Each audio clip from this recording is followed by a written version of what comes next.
Good morning. तर सकाळ सकाळी बघा ऊन पण कडक पडलं होतं आणि पाऊस पण थांबल्यामुळे जरा मक्का वाळत घालावी असा विचार आला होता डोक्यात. तर मक्क्याचं एवढं मोठं ठिकं मला तर काही उचलणार नाही, म्हणून आधीच मी आहोंना सांगितलं होतं की वरती नेऊन टाकून द्या मला, जेणेकरून मी नंतर पसरून देईन. पण आहोंनी माझं काम जरा जास्तीच वाढवून ठेवलं. पूर्ण सावलीतच मक्का ओतल्यासारखी ओतली होती. मग कशी तर मी पलीकडे सरकावून सगळी ओढून घेतली आणि पसरून दिली. आता पाऊस थांबल्यामुळे मक्काचं वाळवण चांगलं होणार होतं हे माहीतच होतं मला. त्यानंतर दुपारी सासूबाईंचा ब्लाऊज घेतला होता शिवायला, कारण त्यांनी जरा बाहेर जाणार होत्या आणि हा त्यांच्या साडीतला ब्लाऊज शिवून त्यांना पाहिजे होता. आणि घरातच शिवणारे टेलर नसल्यामुळं तुम्ही असं घालून आलाय मिसमॅच म्हणून लोक मलाही नावं ठेवत असतात. त्यामुळं मी आधी पहिला सगळं काम आवरून त्यांचं ब्लाऊज शिवून द्यावं असं म्हणलं, म्हणून ब्लाऊज शिवायला घेतला. आणि त्यांचं असं म्हणणं असतं की स्वतःचे तेवढे चांगले शिवते आणि माझे खराब शिवते. तर तसं काय नाही, मी तसं काही करत नाही. आता हे मलाच माहिती. तर साडी पण खूप छान होती. मी तर कशी पण लपेटून तुम्हाला दाखवायला लागले. मला खूप छान वाटत होतं साडी घालून. मऊ आणि सुती पण असल्यामुळे खूप छान वाटत होतं. आणि निर्या पण हिच्या खूप मोठ्या होत्या, तर खूप छान वाटत होतं.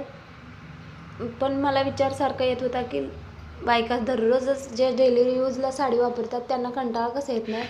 मला तर थोडा वेळच छान वाटलं, सगळीकडून दाखवलं. तसं तर मी साधंच घालून लपेटूनच दाखवत होते, कारण घालून पूर्ण बघायला तेवढा टाईम कुणाचा होता. आणि याच्यासोबत मी ब्लाऊज शिवला होता. ब्लाऊजचा एक प्रॉब्लेम झाला होता. सासूबाईंचे ब्लाऊज तर मला बसत नाहीत, पण झालं होतं असं की त्यांचं ब्लाऊज कटोरे असते, त्यामुळे मी घालायच्या नादाला लागत नाही. पण पाठीमागचा गळा काढला होता मी आणि त्याच्यासाठी माझ्याकडे मॅचिंगची लेस पण नव्हती. तर ती लेस मी नंतर आणून लावणार होते, त्यामुळे मी साडी घालायचा विचार केला नाही. मला वाटलं होतं एखादा रील्स वगैरे काढावी साडी घालून. तर ब्लाऊज कसा शिवलाय ते मला कमेंटमध्ये नक्की सांगा. आणि दुसऱ्यांचा विचार करत करत मलाच साडीचा खूप कंटाळा आला होता. एरवी काय नाही, कधी तर घालायला काय वाटत नाही, पण रोजच डेली यूजला साडी कसं वापरणार. आणि हिचा वास पण खूप छान होता, त्यामुळे मी सारखंच वास घेत होते. साडी बघा मी कशी नेसले, अगदीच लहान मुलागत गाठ मारून. तर त्यानंतर दुपारची वेळ झाली, पिल्लूला जेवायला दिलं आणि मला जायचं होतं आरूला शाळेतून आणायला. त्यामुळं पिऊ तर माझ्या पाठीमागं लागतोच, त्यासाठीच ह्याला जेवायला नादाला लावलं होतं. चपाती भाजी जेवायला दिली होती आणि हा खूपच छान स्माईल देत देत जेवण करत होता. तर याला कसं तर नादाला लावलं, नंतर माझं आवरायला घेतलं. तसं तर घरात खूप कामं असतात आणि दिवसभराच्या कामाच्या व्यापातून व्हिडिओ वगैरे काढणं होत नाही, तरी पण मी प्रयत्न करते आणि माझ्या प्रयत्नाला तुमचा सपोर्ट मला मिळू द्या. तर त्यानंतर शाळेला जायचं म्हटलं की तिथे 4 माणसं असणार, त्यासाठी ड्रेस बदलला, थोडंसं आवरायला घेतलं.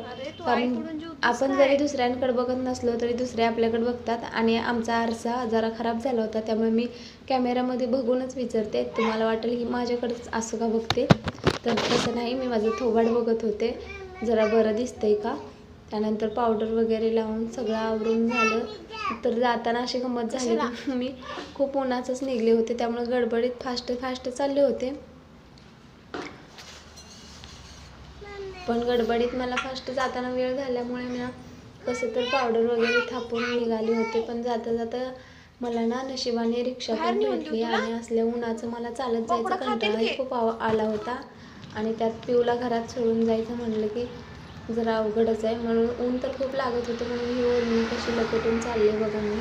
त्याचं तर साईडची माणसं अशी बघत होते की जसं काही मी काहीतरी क्राईमच करत आहे. मी साधा व्हिडिओ काढत होते तरी माणसांना असं वाटत होतं की अरे कुणाला तरी व्हिडिओ कॉलवर बोलते का. तर बाहेरची माणसं काय विचार करते, काय पत्ता लागला. नशिबाने रिक्षा भेटली होती. रिक्षामध्ये बसून वडणी वगैरे व्यवस्थित केलं, त्यामुळे शाळाजवळच आले होते.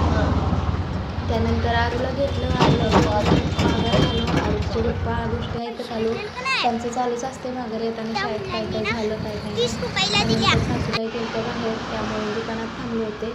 जो ब्लाऊज शिवला होता त्याला बटणं लावून घेतली. त्यानंतर थोडंसं गिऱ्हाईक येत होतं मधून अधून, त्यांना चहा वगैरे द्यायचं. बाकीचं काम कसं तर मी दुकानात कधीच थांबत नाही आणि कधी तर थांबले नाही. आणि खूप धावपळ होते, कारण पाठीमागे घराच्या दुकानाच्या पाठीमागच घर आहे, त्यामुळं घरातली पण दगदग आणि इथली पण दगदग आणि मुलांना पण सोबतच सांभाळायला लागते. त्यामुळे सासूबाई नसली की अगदी माझी तारंबळच उडते. तर आज तर मी पहिल्यांदाच चहा बनवला होता. मला माहीत नव्हतं चहा कसं बनवायचं. म्हणजे घरातला चहा बनवायचा माहीतच आहे, पण बाहेरच्या लोकांना कसा लागतो हे मला माहीत नव्हतं. तर चहा बनवला, त्यानंतर दूध पण गरम करून घेतलं, गिरायकाला चहा दिला आणि बाकीचंही आवरलं. त्यानंतर संध्याकाळ झाली, लाईट वगैरे दुकानात लावून घेतली. गिरायक ॲड्रेस एक विचारत होतं, मला तर ॲड्रेस काही माहीत नव्हता, तरी पण मी अंदाज त्यांना ॲड्रेस सांगितला. आता त्यांनी चुकीच्या पत्त्यावर गेले की माझं काही खरं नाही. पण नाही, जरा असं माहीत होतं मला ॲड्रेस, तीच मी ॲड्रेस सांगितला. आणि त्यानंतर संध्याकाळचा स्वयंपाक वगैरे करून घेतला. तर असं होतं माझा आजचा दिवस. मी अजून चहाच देते, कारण मी संध्याकाळची व्हिडिओ शूट केलेली नाही आहे, त्यामुळे हाच व्हिडिओ तुम्हाला दाखवते. आणि कोजागिरी पौर्णिमा असल्यामुळे मी याचा स्टेटस पण ठेवणार होते, पण चहाचं नाही ठेवू शकत ना, कारण दुधाचं असते कोजागिरी पौर्णिमा, त्यामुळे मी नाही ठेवला. तर माझा व्हिडिओ कसा वाटला तुम्हाला कमेंटमध्ये नक्की सांगा. चला बाय. पार्टी ने बोला एक वाला बिस्कुट दीजिए, नमकीन वो स्नैक्स।